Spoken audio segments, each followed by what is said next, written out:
All right, so here we go, another round of bottle basics, and today we're actually going to be talking about two bottles, but of the same liquid. We're actually going to be looking at ElVelo Tequila Blanco and comparing between the 750 ml and the 1 liter, because the bottles themselves here are also very important decisions that were made.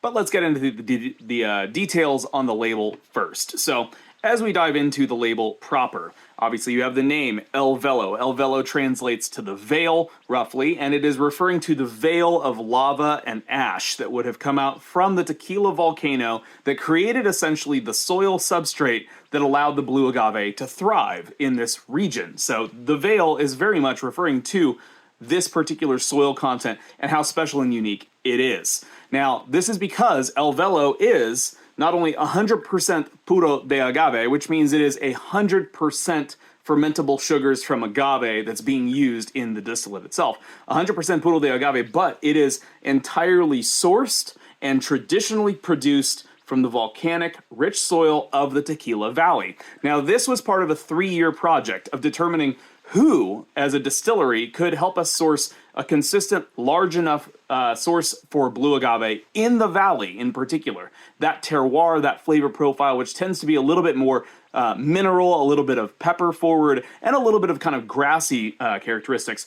Who could help us produce that particular character and flavor while still committing to very traditional standards? Now, traditional meaning that we wanted 100% blue agave being used for the fermentable sugars. We wanted it to be a certain age range on the agave, a certain amount of brix content or sugar content in the agave itself, and then also modifying some of the cooking process. And we didn't want it to be made using any kind of additives or modern technologies like diffusers. So very traditionally made and entirely sourced from, meaning that we wanted a confirmation that it was 100% sourced from the Tequila Valley. Interestingly, there are other tequila brands out there that are Valley sourced or that state that they are Valley tequilas. However, they do have a blend of both Valley and Highland agave, which are two very different terroir. So for us, we wanted to make sure that it was entirely Valley sourced.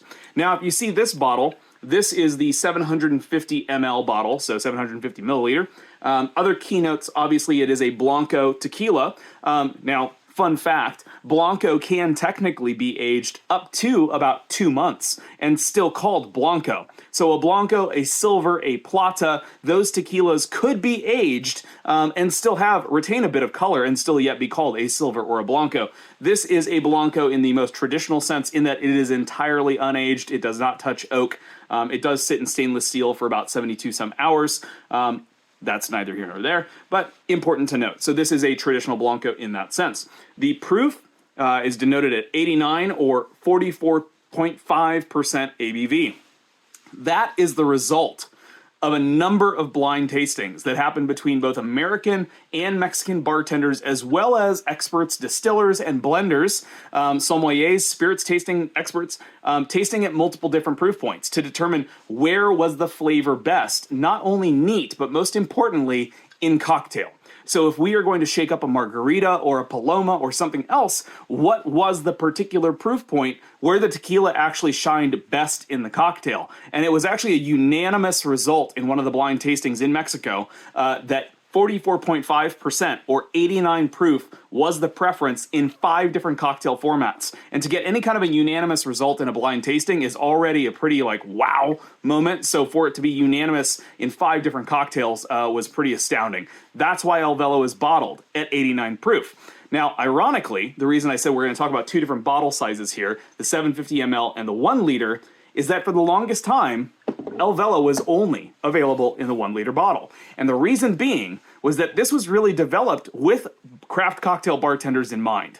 So not only is the 1 liter package a little bit easier to use and manipulate when cocktailing, it fits a standard black pour spout. We actually use a plastic screw cap rather than your standard aluminum screw cap because this helps with opening a bunch of bottles all throughout the night. And if you need to reseal the bottle because you're using it for a batch or for something else, you can easily put a screw cap back onto it. Now, having opened many aluminum screw caps over my tenure behind the bar, I can tell you that you'll occasionally get the little tears and shards and splinters from those metal screw caps, so they are kind of a pain. So we did opt for the plastic screw cap there for that reason. Not to mention, we also wanted to select a 1 liter bottle that was light and easy to hold. This was also really important to me because dealing with heavier bottles regularly, you tend to get a lot of pain in your elbow, like bartender's elbow or cocktail elbow. So having a lighter, smaller footprint 1 liter was really important.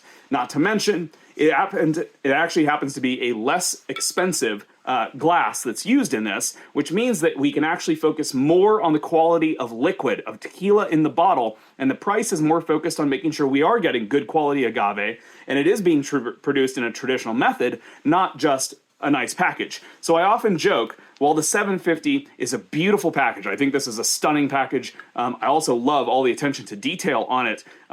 Jokingly though, there's about as much glass in the base of this bottle as there is in this entire bottle here. One is very practical for use behind the bar, and one is much more attractive, especially for use at retail or if I'm pouring at home. Frankly, I just feel a little bit fancier pouring from this bottle. That being said, if I were working behind a bar, this would be my go-to bottle between the two.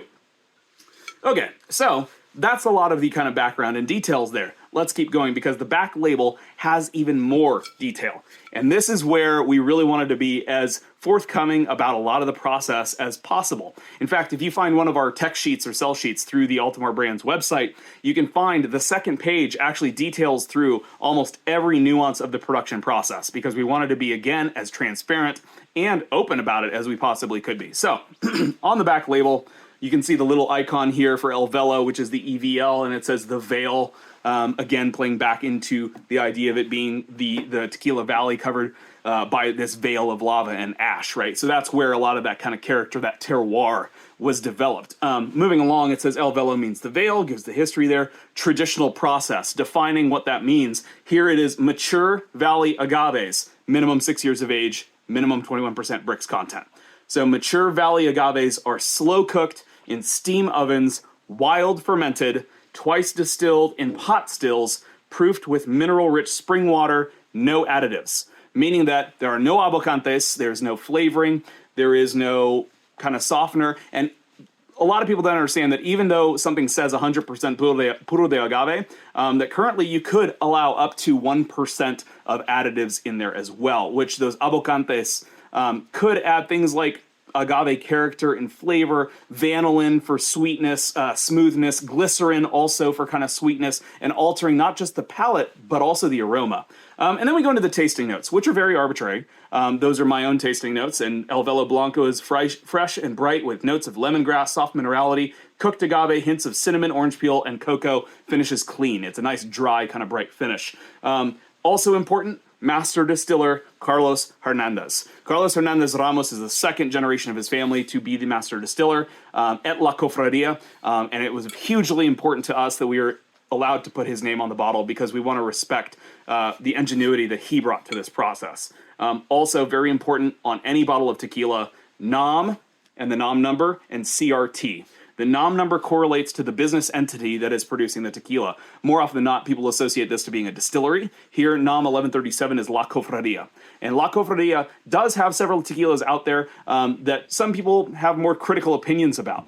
This one is not one, fortunately. And the CRT stamp means that this is regulated and approved by the Regulatory Council of Tequila. So there you have it, ElVelo Blanco in a nutshell. Bottle basics. Cheers.